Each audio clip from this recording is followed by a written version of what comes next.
Good morning, and you're all very welcome to another Signpost Series webinar. And delighted to have you back today for another webinar. We have a really interesting one lined up. Farmer networks are proving vital in driving organic farming innovation across Europe, fostering collaboration, knowledge exchange beyond the farm gate. These networks enable practical solutions and shared learning that accelerate the transition to sustainable agriculture. And we're delighted to be joined this morning by Teagasc Organic Advisor John Noonan and organic farmer Una Wycherley, who is a participant in the OFINE project. We're also joined this morning by organic specialist Elaine Leavy, who's going to help me with questions this morning. Good morning, everybody. Morning, Cathal. Margin Mark got dinner. I like that, John. Yeah. Morning, John, where are you based this morning, John? I'm in Westport in a lovely, calm, sunny morning in Westport. Lovely. And County Mayo. Excellent. And Una, how about yourself? North Tipperary this morning, a little village in Pecan just outside Nina. So yeah, the sun is shining here as well this morning. Excellent. Long way at last for after getting enough rain for the last few weeks. Exactly. And good morning, Elaine. How are you keeping today? Where are you based? Good morning, Carl. I'm in the Midlands in Mullingar, where it's nice, cool and crisp, but bright. Yeah. Some decent winter weather for a change. It's great. John, maybe just to kick off with yourself, I suppose we're here today to talk about how we can drive organic farming through farmer networks, and we have Una here today who's farming organically and is doing a number of other things in the organic sector, and we'll chat about that in a minute. But why is it so important to collaborate with farmers like Una? It's hugely important to collaborate with farmers like Una because for me as an advisor, I need to be making contacts with farmers like her because she's innovative, she's learning new things, and I'm learning from her. She's hopefully learning from us. We're bringing some research from Teagasc into the equation, so it's a win-win, and then we can get those messages out to other farmers around the area. So it's vitally important to make contacts. Yeah. And Una, you're doing a bit of farming yourself. Can you tell us a bit about what you're up to? Yeah, so we're a mixed suckler beef, tillage and horticulture certified organic enterprise here at Larkinshill Farm. I suppose I joined the farm around 7 years ago. At the time it was conventional, but low input conventional. And then I had a horticulture background, so I brought that into the farm. So that's kind of our main enterprise on the farm at the moment, yeah, the mixture of the beef, tillage and veg. And over the last year and a half, I've been working off farm as well. So I coordinate an internship in organic horticulture with the Organic Growers of Ireland. And recently I've been dipping my toes into the Irish Agroforestry Forum, where I'm a training assistant with the forum. So that's really broadening my experience as well and knowledge with trees and integrating trees into farming systems. So it's kind of... You're very busy. You're very busy with the sense of things. Looking forward to putting the shoes up now for a week or so over Christmas. Yeah, exactly. Just to remind everybody, we are going to be recording today's session, and please do submit your questions to the Q&A tab. And as I said, Elaine is going to help me at the end to answer lots of questions. And we're in a great position here. We have lots of good, I suppose, knowledge and experience here today. So make sure to utilize that Q&A tab. So John, if you want to start getting ready your slides there, you can share them with us. And just also to remind everybody that there is a podcast version of the Signpost Series webinar available to listen to when you're out and about on the move to keep you up to date. And it's available on all podcast platforms. So as we were saying, I was lucky enough to get over to Austria in May, and I was along with Una there and another lady, Celia O'Connell, she finishes cattle at 2 years. She's a dry stock farmer from Limerick. And also Hannah Quinn Mulligan, who's, you'd know from the Farming Independent. She writes there, she's a dairy farmer. She also does pigs and beef and has a shop. So it was a big learning experience for me and for them, I'd say. And it was interesting that we went to Austria because Austria has a huge background in the whole area of organics, a long history of it. And we're going to hopefully show you some of the things we saw and some of the interesting farms we were on our trip. OFINE, it's a project, it's an innovative organic farming network. It's an EU project, and it supports the goal by creating networks to provide farmers with access to reliable, impartial knowledge for the transition to organic farming and beyond. And the project aims to link farmers with advisors, scientists, and to exchange knowledge and expertise. So that was the whole idea of this. So there was farmers and researchers and advisors from a number of countries around Europe there. And there's 18 partners in this OFINE project from 9 countries. And the countries include Italy, Poland, Bulgaria, Spain, Belgium, Switzerland, Lithuania, Austria, and Ireland. And I suppose Austria is hugely involved in organics for a long number of years. And it's in the 1960s it really started taking off. And the 2 coordinators for the project were 2 researchers from FIBEL, which is a research organization in Austria. And they were explaining to us on the first day the whole history of organics in Austria. And I think one of the critical things that happened in the 1960s, when it really started taking off, the supermarkets over there and retail outlets really bought into the whole idea of organics and organic food and the whole way of organics. So that was a huge positive for farmers starting off in organics, because they had an automatic market there straight off.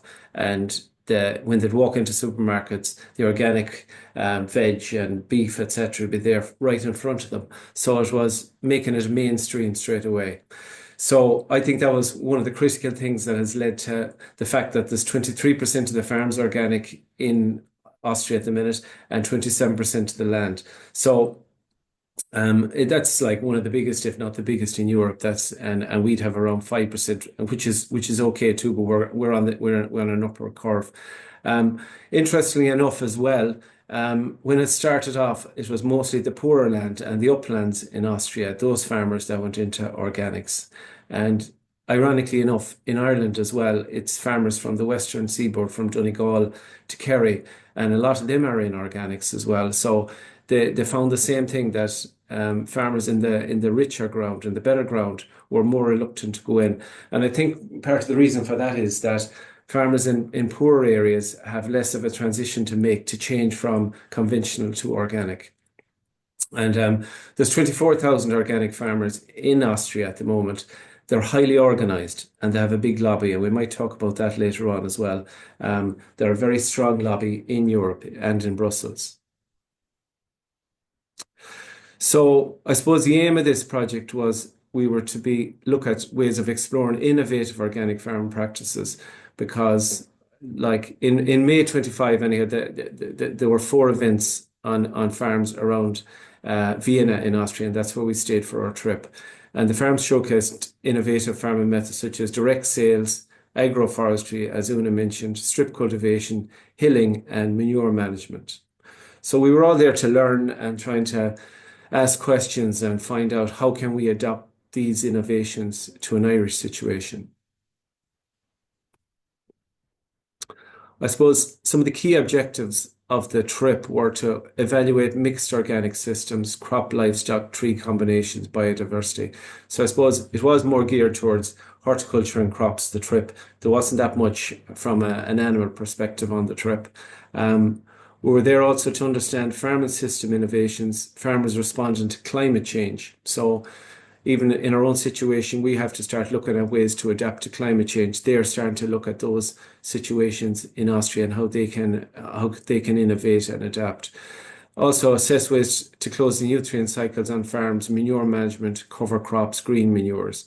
So again, we were looking at that and how do we bring that back to Ireland, and how do we look at that technology and adapt it for both conventional and organic farms, and explore value chain integration from organic production to consumption, and marketing and branding to promote consumer trust. So, you know, the organics in Austria it is like a generation nearly ahead of us, and we have a long way to go. So we were looking at how can we look at things there, and how can they be adapted to an Irish situation. So I suppose the first farm we visited was a farm called Adama Behoff, and this is a family business started in 1998. And as you can see from the picture there, the previous picture as well is the young fella that has taken over the farm. It's a generational thing, and it's a big buzzword in Ireland at the minute, the whole thing about generation renewal, and it's interesting and reassuring to see somebody from the next generation taking over this enterprise in Austria. It's a family business, started in 1998, and it does box veg. And today it's got 8,000 customers, and they get boxes with different products.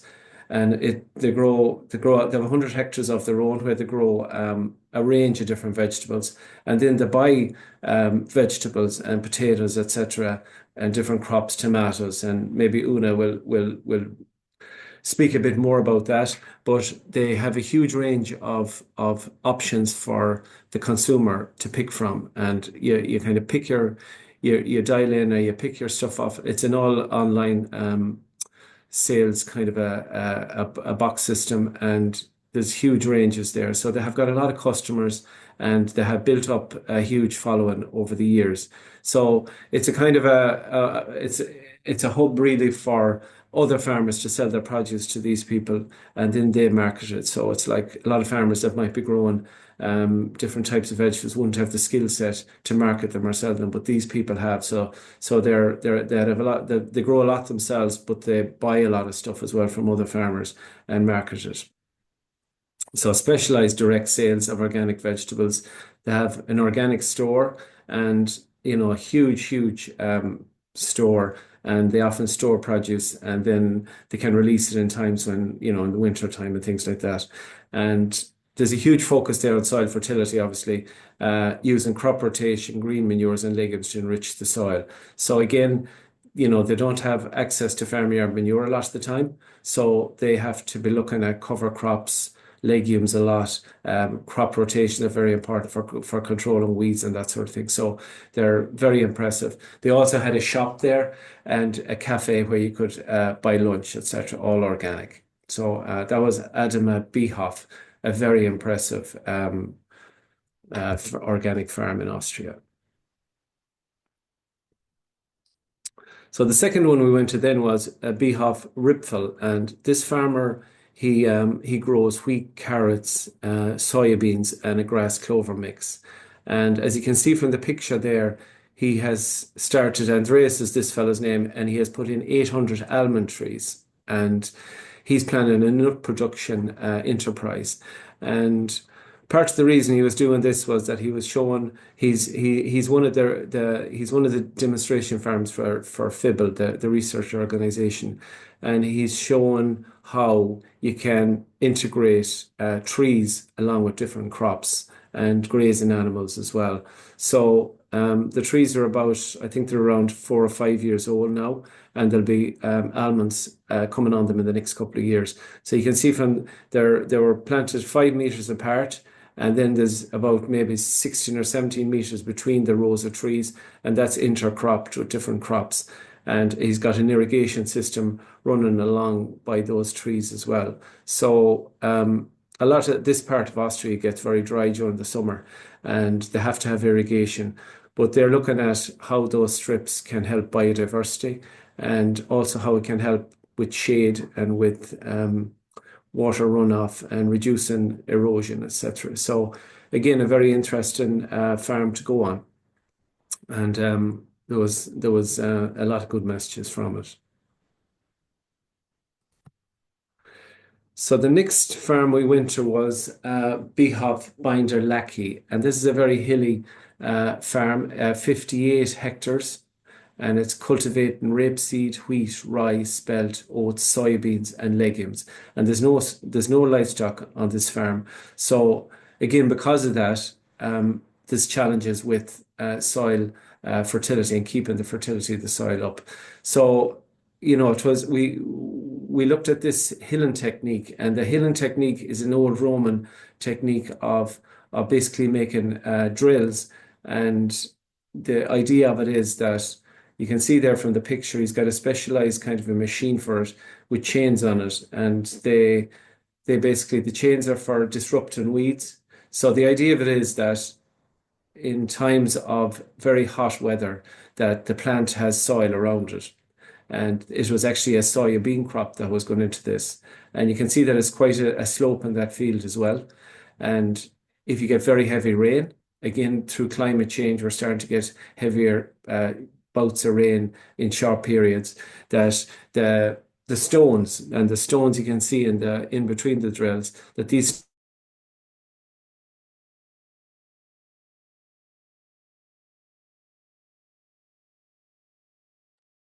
integrates environmental measures to promote agricultural biodiversity. So the ridges are used as a form to improve water retention and help with weed control. And it practices shows improved soil temperatures, water distribution, and enhanced agro biodiversity. So it gets very dry in this part of Austria in the months of, say, July and August. So this technique, they're trialing it to see how it will work with crops like soybean, and it's actually helping yields, but it's also helping biodiversity. So that was that one. And then the next farm we went to was Bio Landgut Esterhazy. And this farm is a farm of 5,600 hectares on the Austrian-Hungarian border. So it's a huge, huge farm. It was an aristocratic family that owned it back in the day. So the huge big sheds, as you can see from the picture there, and they have adapted these sheds. In fact, we had our lunch in what was once a huge stable for horses, and some of the old chains are still left. They have a huge array of machinery, and they do a lot. They grow. It was one of the first estates to convert to organic farming in 2002, and they grow things like wheat, spelt, rye, chickpeas, maize, sunflower, millet, and soybeans. They also have a herd of Angus cattle, and we saw some of them there, and they use them in two ways. They use them, first of all, they maintain the landscapes by preventing overgrowth, and they also produce really good quality beef from them. But they also house them in the winter, and they're producing farmyard manure. And they're doing a lot of work on recycling and composting and that sort of thing as well. So a really interesting farm as well. And they had a lot to say about the value of cattle grazing some of these uplands and that sort of thing, and reducing scrub encroachment and these sort of issues that we have in this country as well. So that's my presentation. Thanks for listening, and I'm sure we'll get lots of questions later on. That was super, John. Thanks a million. And Una, we might get you to come on now and share your presentation. John, that trip looked really interesting. A lot of diverse stuff going on there. So I'm looking forward to a bit of a conversation about it after. Absolutely, yeah. Yeah, I'd say Yeah, you it was learned really a lot. interesting. Yeah, there was really good integration with the group. There could have been, I'd say there could have been 35 or 40 people on the trip, between researchers and advisors and farmers. And they were splitting at the beginning of the trip to say you either go into a advisor or a researcher or a farmer group. So I'm a sort of a farmer as well as an advisor. So I didn't know which group to go into. So I kind of jumped between the two groups half the time to see what the others were thinking and what they were doing. So the two coordinators actually were really they had it really well planned, and they had the farms well laid out. And yeah, there was a lot of interaction between the people from different countries. And yeah, and myself and Una would agree that we made a lot of contacts out of it, and we might talk about them as we go on during the morning as well. Yeah. Yeah, super. Okay, Una, we'll let you work away. Great. You can see my screen and everything? We can, yeah, perfect. Okay, super. Yeah, so as we introduced ourselves earlier, I'm Una Wycherley. I'm from Larkinshill Farm in North Tipperary. And yeah, it was a real honor to be invited on this trip. One second now. Just press one of the arrow buttons, Una, and it will bring you on. Yeah, I am actually. Yeah, 1 second. Oh yeah, there we go. Now. Thanks. So firstly, I'd like to thank Mary Ryan, Kevin Kilcline, and Teagasc for inviting me on what truly was a trip of a lifetime for me. It's hard to sum up all the nuggets I brought away from my experience. From Dublin to friends.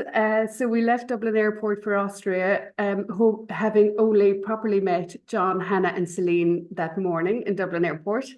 And I think it's fair to say we came back with friendships that I wasn't expecting, new colleagues within the Teagasc Advisory Network, and a much broader European network of growers, advisors, and researchers. When we landed in Austria, of course, it was beautiful. And we met Mary Ryan and Kevin, and they had been there for meetings that day, and they arranged to meet us in this traditional restaurant. So it was straight into culture and food for us. And Mary, being Mary, gave us a very warm and supportive welcome, setting us right at ease and introducing everybody. So quite a large group. So yeah, it was kind of intimidating landing in there, not knowing anybody, but of course we were very, very warmly welcomed, and yeah, they showed us the ropes.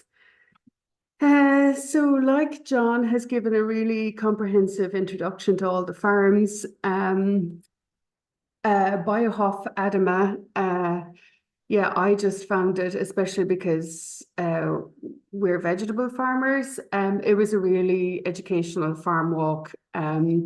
We saw everything from leeks to beetroot, and the growers there just talked us through seeding techniques, irrigation, fertility needs. They literally kind of opened up their farm gates to us basically and gave us, answered questions, and were like really, really informative.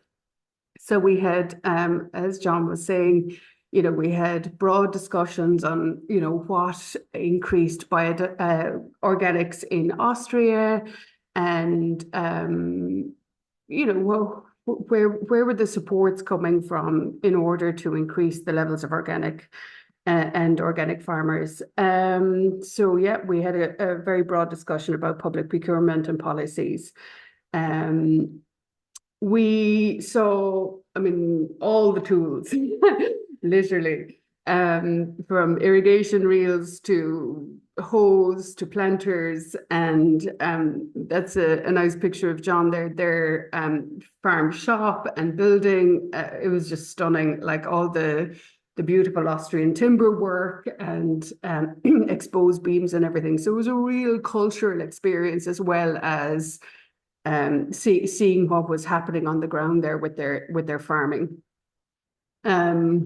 Yeah, I think that resonated with me as well, John, the succession, and it was really lovely to see this really energetic young generation coming onto the farm, and yeah, succession and generation renewal being an issue, like John mentioned earlier, in Ireland, didn't really seem to be such a strong issue in Austria, and the younger generation were being educated in growing food and really wanted it for their own young families, and were very open and interested in taking on businesses. So that was super encouraging coming back here, because sometimes you kind of feel, are we the only ones, crying from the rooftops? But so it was really very, very encouraging. And yeah, for me, I think the agroforestry farm visit was quite a standout for me. I don't think I had seen something like that at that scale. The 7 hectares of agroforestry, and like they were integrating agroforestry really well. They had like their tillage crops, vegetables, and there we see a multi-species sward, the silage and everything being cut from it. And like John was describing, there was these wonderful pollinator strips up between all the trees, the rows of trees. So bringing in loads of biodiversity, bringing in loads of pollinators for the almonds. And yeah, for me, because it's always a topic of conversation here, is the spacing between rows, and considering machinery use, etc., and being able to integrate horticulture between trees. And so the farmer was saying, yeah, he's going from 18-meter rows to 21-meter rows to allow for particularly carrot harvesters and combine harvesters and everything to be able to work well between the rows. And yeah, John already described the irrigation. So the other standout for me was the economics, you know, of integrating nut trees or fruit trees onto your farm, which I think is, you know, it's a kind of a no-brainer, even for not just the economics, but also obviously the biodiversity and biodiversity benefits. So just in 24, 100 kgs of nuts per 100 trees. For 25, they were expecting 700 kgs per 100 trees, and they were getting 30 to 40 euro per kilo. So, and the volume, the kilos of nuts were going to go up year on year. So economically, a very lucrative crop, basically going side by side with your tillage and your multi-species, etc. So that was, you know, thought-provoking for me as well, coming home, thinking about the added value we can put with our tree crops. So yeah, bringing the agroforestry home, I shared my learnings with the Irish Agroforestry Forum. Maureen put it on the newsletter, and later I was invited as a guest speaker to the National Agroforestry Conference, and that's run in collaboration with Teagasc. And yeah, like I said, those insights were invaluable, particularly now that agroforestry is a real live and evolving conversation in Ireland. I think it's really important to see how fruit and nuts can be integrated into our systems. Yeah, John described Bindulaki very well. So this again is an image of that. They were trialing their soybeans using the ridging system to improve water retention and weed control. Again, for me, I was kind of interested in the machine and how, you know, how can I use this or maybe bring it back to the farm? So the ridger, it had chains running from furrow to furrow that removed stones and clods and weeds, like John described. And it was creating this really perfect seed bed as well for transplanting into. The chains were dragging the stones and clods into the furrows. So like John said, we're now having monsoon-like rain, and you know, imagine that going onto a bare field. The waters and the soil is literally running down. It literally would carry a trench down through the field. So this is preventing that from happening and slowing down the runoff of water, preventing erosion, and creating, like they were describing, like miniature drainage channels just by using this tool. The soya was grown using untreated home-safe seed, and there was quite a large conversation around the seed and the vigor and, you know, the importance of actually holding on and maintaining your own safe seed. The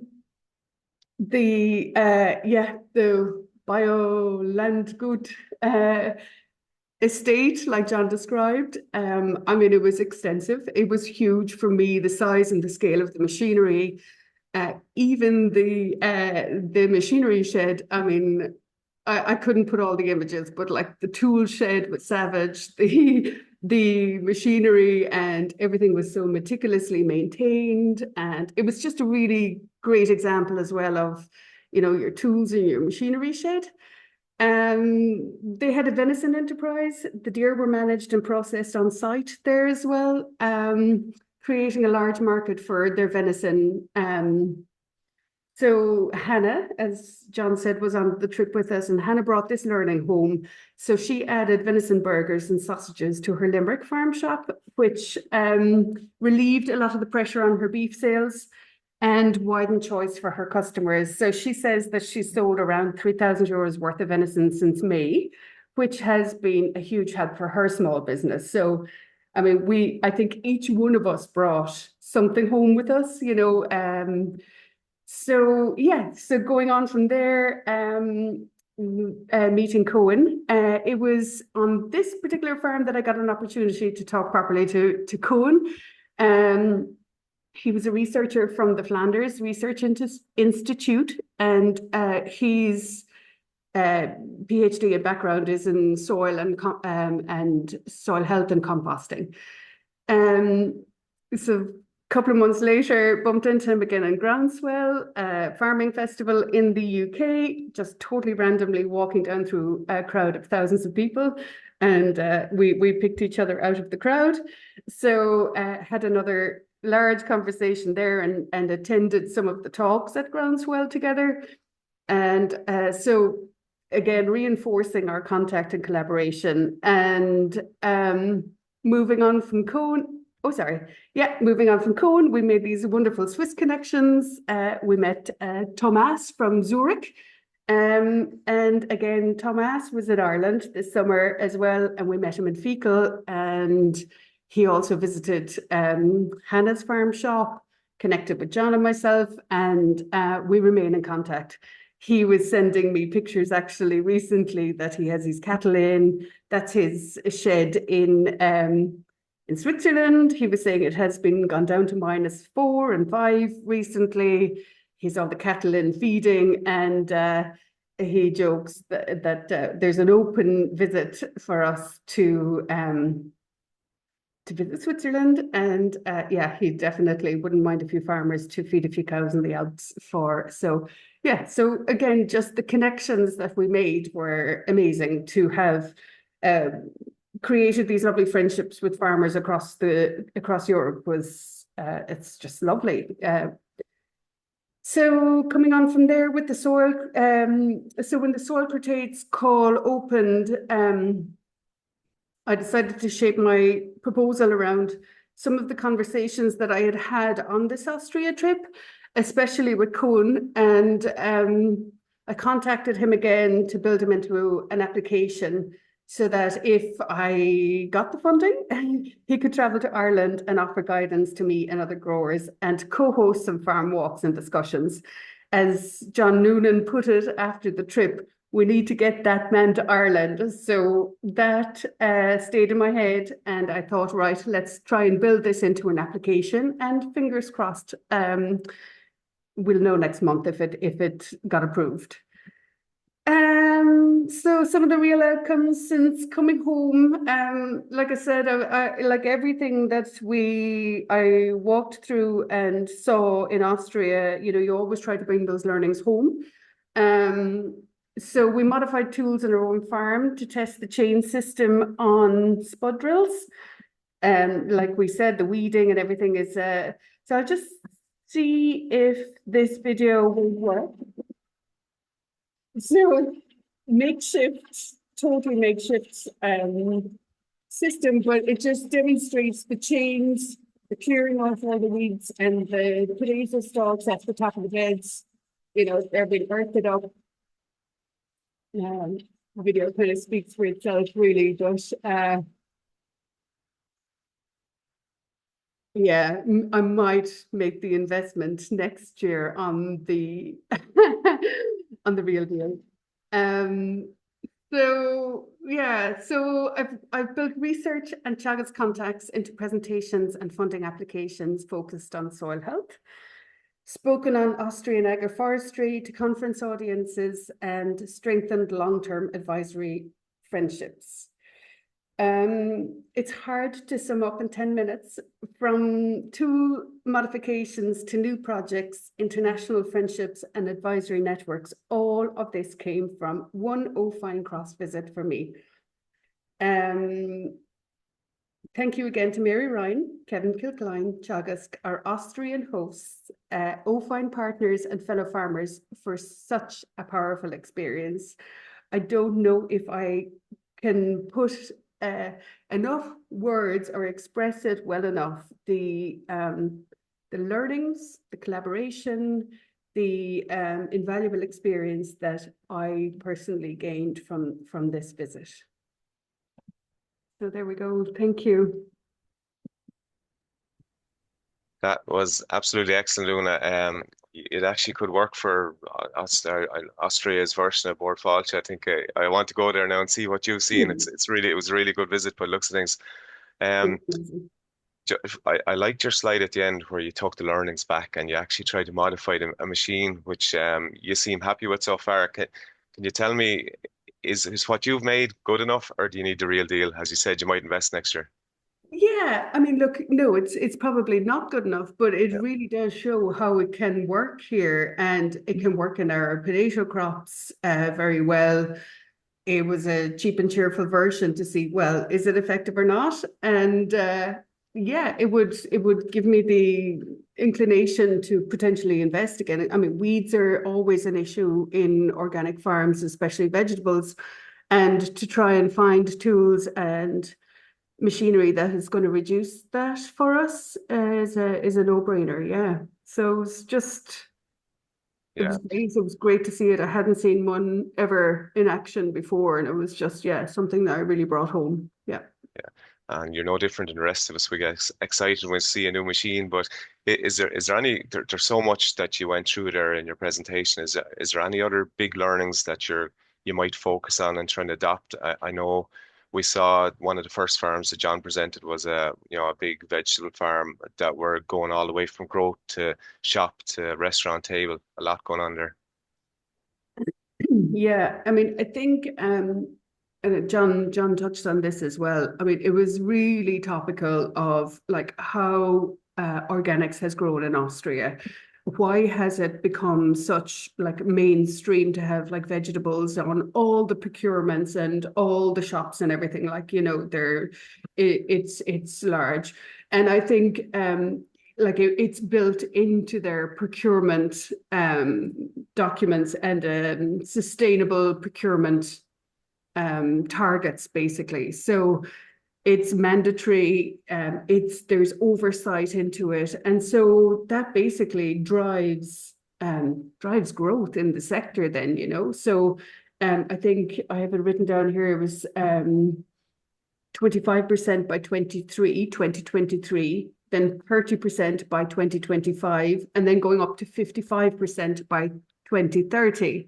So again, there's incremental steps to increase, so farmers are prepared to be able to meet those targets. And it's really coming from, government strategy to make sure that the farmers can actually supply those percentages when it's needed. So it just then, of course, leads to growth in the sector and more farmers wanting to stay in it and farm organically. Yeah. So I think that was one big. Absolutely. And just following on, Una, from that, yeah, it gives the farmers the confidence to produce vegetables, etc., because they know there's going to be a market for them. Like I'd say if you walked into a supermarket in Austria, like the organic section would be front and center, it'd be there as big, if not bigger than some other sections. So we have a long way to go here to get that kind of confidence and that level of market stability so that, to support our organic growers. Yeah. Yeah, and the other thing that I think you were there as well that time, John, for that conversation was that, people want their children to eat organic food. People want the farmer that's just outside Vienna to be supplying their schools and public buildings, etc., with their food. And then they were bringing this, the kids were going to be able to come on school tours to see the farm, where their food is coming from. It was a real, a buy-in from everybody, consumers and parents and everything. So it was just it was just so kind of almost mainstream. It is. That was It is really almost mainstream organic. It's so strong in that country. Yeah. So Just John on that, and it's something that you're probably in the thick of. How now Austria are, as you said, well advanced in where we are, but how do you instill that in a country? Well, I think the organic, like we are a country, we're a green country already, and I suppose there's a bit of a difficulty there in that we have a very good green image already, and so how do you bring organics along on top of or along with a clean green image? So there's a bit of a challenge there, I suppose, for Borbia, etc. But I think that we are coming from a small place now. In the last number of years, the number of organic farmers has rocketed in Ireland from, say, maybe 500 5 or 6 years ago to 5,500 now. So we have the core group of farmers there now. All we need to do is start working with them more and develop the industry more. There's definitely a strong base there. But one of my first slides there mentioned that there's like 24,000 farmers in Austria in organics. So there's huge numbers of farmers in organics as well. Like a quarter of their land area is organic, so or more. So when you're working on a base like that, it's easier. You have a stronger voice. So they lobby in Brussels for organic farmers in a big way. So that they're I kind of noticed, and I picked up from some of the researchers that they're such a strong organic body. Like they're at the top table in Europe, lobbying for funds, lobbying for supports. So I think that's a challenge for us in the next couple of years is to mobilize the 5,500, 6,000 farmers we have and get them more organized to lobby government and to lobby in Brussels for more funding and for more public procurement, etc. We need a stronger farmer's voice, I think, definitely. Elaine, lots of questions coming in. Yes, Carl, definitely. Maybe just, John, a question in relation to supports for farmers. Did you hear what financial support is available to farmers? So yeah, so there is a good financial package there for farmers. The organic farming scheme is there. It's actually closing today. The scheme is open at the moment. So the money there is it roughly works out at for dry stock farmers up to 70 hectares to get €300 per hectare for the first 2 years, and then they get 250 for the last 3 years. And then they get a 5-year contract, and that's rolled over. They're offered a new contract afterwards. So that has led to a large number of farmers going into organics in the last couple of years, and it's making a huge difference in rural areas. The average payment, I was talking to somebody from the department, is roughly 12,000 per farm that's gone into organics in the dry stock sector in the last number of years. So financially, it's making a big difference to family income in rural areas. And is there anything like that in Austria where you were? Did you hear did any of your farmers get any financial support in their farms? Yeah, we didn't go into it in too much detail, but I was asking some of the advisors there, and they said that they have similar payments, at least the same as us, if not more. And they're getting that for a long number of years. So they're getting fairly good payments from the EU. Again, we'd have a good TAMS grant system there for organics as well. There's a 60% grant there. There's a lot of farmers getting toppers and mulchers and building on dry sheds, etc. And they have something similar in Austria as well. They have a similar system of grant aid for organic farmers. So there is good supports there. I suppose it's on the market side of things. When you produce the stock, there is challenges there to start getting more people. And on the horticulture side, Una, you'll mention about that. There's huge challenges there as well to get more people buying organic food and supporting local food production. Yeah, maybe Una just mentioned there on one of the farms there was a farm shop, and maybe give us an idea, like for somebody that you're working in selling your own produce, who are they selling to and how are they linking in with their customers? Yeah, well, I suppose even for us here, location is always helpful. They were just outside Vienna, a major city. So people were coming out. Now, also because Austria has a really good rail system and everything. I mean, it was really accessible. Like, so the farm shops were, seemed to be very accessible for people. But I think, as far as I remember, there was a conversation around a lot of the people who became aware of the farm through public procurement, so through schools, through their services, because it was very obvious in schools and everything, would be kind of repeat customers then that would actually come back to the farm shop. They'd come on visits. There was like apple picking days and things like that. So it was a real... They used to have like real open days for their customers to come to the shop. But they also had like a really good distribution system for their veg boxes as well. So it wasn't just the shop itself. But farm shops are amazing. It's just that sometimes, particularly in Ireland, we're in we're in remote areas. We're not always accessible to, we're not on a main motorway or something, So having a good distribution system can often be the route to market that we need as well, Yeah. And John, maybe you talked a lot about what was going on practically on the farms. And the question here is, as regards, are they managing maybe to maintain their yields and soil fertility? Did you talk about that and how they're doing that?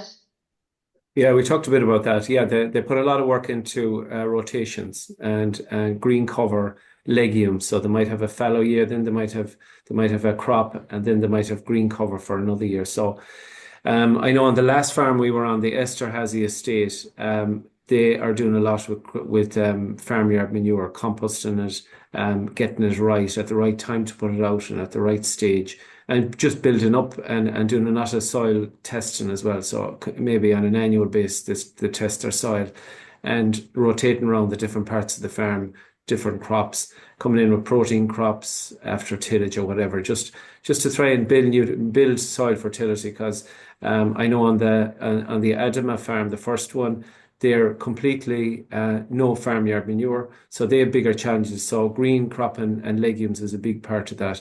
But just following on from the first question about the consumers, they have a huge number of buyers that buy their produce. But you can go in online onto their website and you can create, if you want to have any kind of a meal, they have a huge range of different options to pick from, to put into your box, and it's delivered the next day. So they have a wide range of produce to pick from, which makes it more attractive to the consumer as well. Okay. Una, this question actually picks up on a comment that you made about the scale and the size, even the shed, the farm size. And this question looks at, do you feel that the scale is a factor in the attractiveness of farming as a career choice and the ability to generate adequate income? Because farm size across Europe would be usually substantially greater than in Ireland. So what would you think on that? Yeah, I mean, yeah, sure, size matters. So I suppose, yeah, it is important, but there seems to be business plans, collaboration, working with other farmers. And yeah, it seemed to be more like,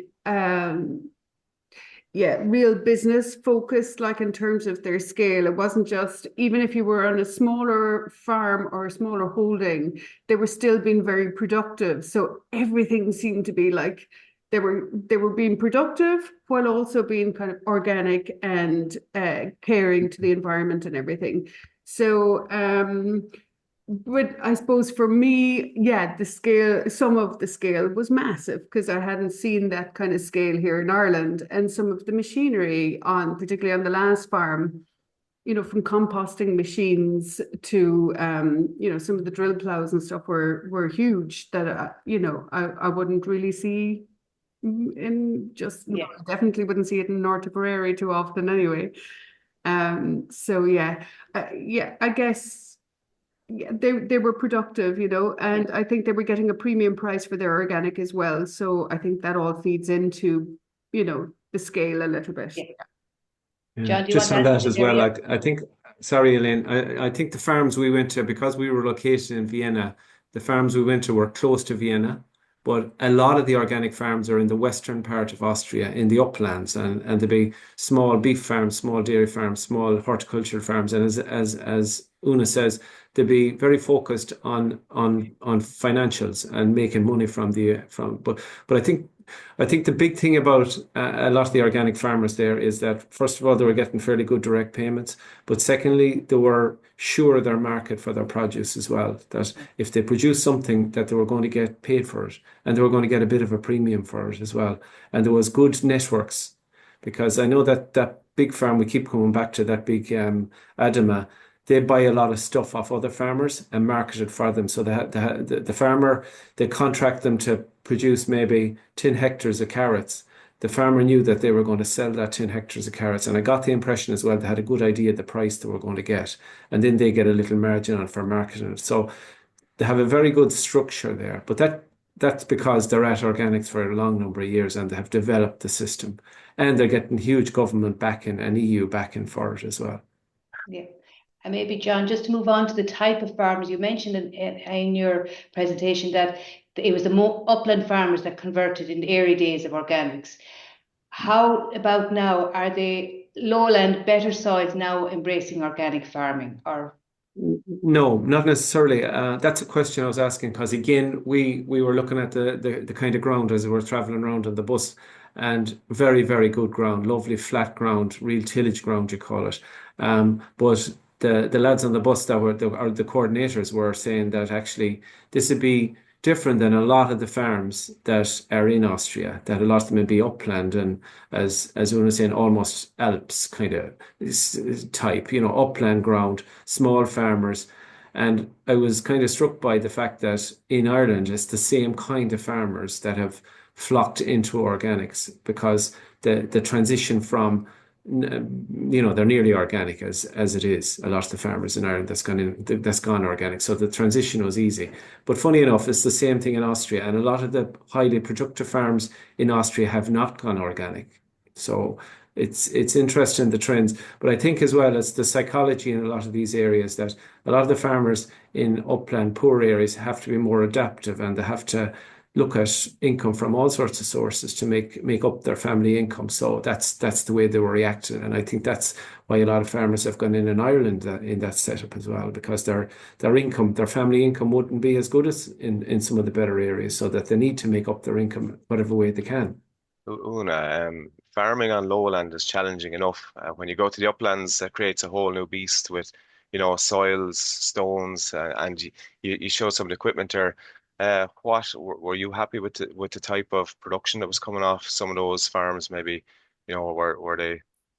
Yeah, they were super productive. Oh my God. Like, I mean, that farm that we saw with the chain ridger, I mean, that was only part of it. I mean, there was massive hills behind us that were in oats and barley and grains and stuff like that. So, while they are extremely protective of their landscape in terms of their woodlands and everything else, they're also extremely productive with what land is can grow food. It's growing food basically. So yeah, I thought, and then like we didn't really see a huge amount of livestock in that particular area, but in other regions, their livestock and more, like John was saying, in more of the hilly ground. But yeah, and they're using machinery and adapting tools and everything. I mean, they were very sharp about how all the machines work and what they're used for and how they're mitigating against those things like flooding and crop damage and stuff. So yeah, it's just loads to learn from it, really, to be honest. Yeah. What really and they're interested me. also Sorry, John. Cathal. Yeah, they're also producing high value crops. Like in the organic system in Ireland, it's difficult to get soybean meal. So it's a really good quality protein source. But for organic farmers, it's so expensive. It's like 1,300-1,400 euro a ton. But they're producing it there in Austria, and that's gone into some of the rations for farmers in Europe. So it's they're producing valuable crops as well. But they're very good farmers, the ones we were at now. They're very good at what they do. And the scale probably helps a bit with that as well compared to us, but that's another story. But the almonds interest me, Una, that you were showing 700 kgs of almonds by 40 euro is 28,000 euro. That really perked my ears up when I heard that. And I've seen some organic farmers in Ireland actually trying to grow some nuts at the moment as well. And I like the idea of the agri-forestry and throwing these things in amongst and utilizing every inch. The biodiversity, though, Absolutely. yeah, you mentioned pollinator strips in amongst them. Is that as part of a scheme, or is it for the almonds to encourage reproduction, or why is that in there? Yeah, it was I think a bit of both. Number one, to bring in pollinators for the nut trees, to attract them in, and for other crops as well in the area. But also just to kind of reduce having to mow or anything between the trees and for weeds and stuff. He was just saying, look, let's purposely put flower strips and everything in there that will kind of recreate.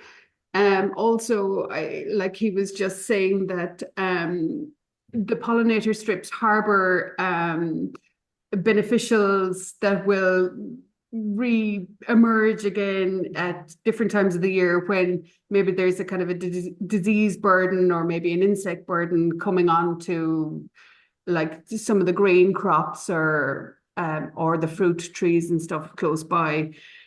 So he was just saying he found all around on the farm that it was actually kind of increasing the whole kind of value.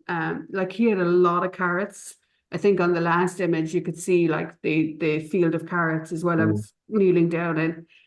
And so he didn't need netting or anything like that. You know, I was kind of going, how is he managing carrot fruit fly?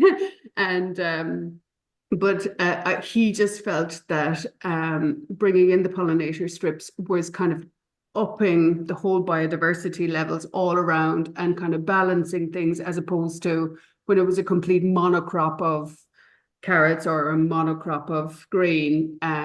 So that was kind of an interesting observation from him as well. Yeah. And that ties in nicely in as well in Ireland with agroforestry, which is a huge growth area. And it's actually, I've seen it now, there's a site next door to the office here that they did really poor ground, rushy ground with agroforestry, and it has transformed the land. And now they're grazing sheep in it. So it's a win-win it's a no-brainer for farmers to look at agroforestry, definitely in the next couple of years. For him as well, there was an element of shelter. And like, okay, there were massive big fields, and he was going back to kind of dividing them up into smaller parcels by using trees to do that. And he was able to then fence off easier as well and bring in livestock on a rotation with his tillage and vegetables. So he was using the trees, the rows of trees, to create fences and stuff as well to be able to integrate livestock. So again, like it's only a snippet of some of the conversations that were had when we were kicking sods around in the field, but yeah, loads of things. Yeah. And of course, you mentioned shade, Una. Shade is becoming more important during the summer for animals as well. So both shade and shelter are other advantages to this agroforestry. And in an organic setup, farmers get paid for the land for both agroforestry and organics on the one plot, which is even better. Exactly. And it's funny this year because of course I've been watching every tree now as well, particularly nut trees. And a neighbor of mine I happened to mention about the nut trees, and so he had a 30-year-old walnut tree down in Teagasc in North Tipperary. And he took me down there this year, and I had a massive bowl of walnuts and a nutcracker, and we had great crack here, cracking nuts and eating them and enjoying them. So it was just like, I don't know, it's just kind of building your kind of knowledge base. It's making you more aware. Can I grow something here that's been very successful over there? Next thing, you have a conversation with somebody here and you realize they have a 30-year-old tree down the road that you didn't know about, and they've been producing walnuts successfully in their back garden. It's just that kind of thing that I brought away going, yeah. Absolutely, yeah. Yeah, and unfortunately we're out of time and we don't have any time for any more questions, but just thanks a million for everyone for submitting questions. Thanks a million to John and Una. This has been a really interesting presentation. I think Elaine, I think you and I have to go to Austria to make sure they're telling us the truth, just to check Absolutely. it out. Yes. Yeah, I think we'll put that on the agenda. But really interesting, and there's been comments that your positivity is excellent. It really came across really well. So Elaine, also thank you so much for helping out with questions. I always appreciate your specialism there to help me out. And also thanks to Yvonne Marr in the background for helping to run the show. Next week, we're joined by Head of International Relations and Corporate Strategy, Paul Marr from Teagasc, and Walsh Scholar and founder of Development, Pamoja, James Hennessy, to discuss international development of agri-food systems. So do tune in again next Friday at 9:30 for our last webinar of 2026, unfortunately. But until then, I hope you have a great weekend and slán go fóill. Slán. Go on.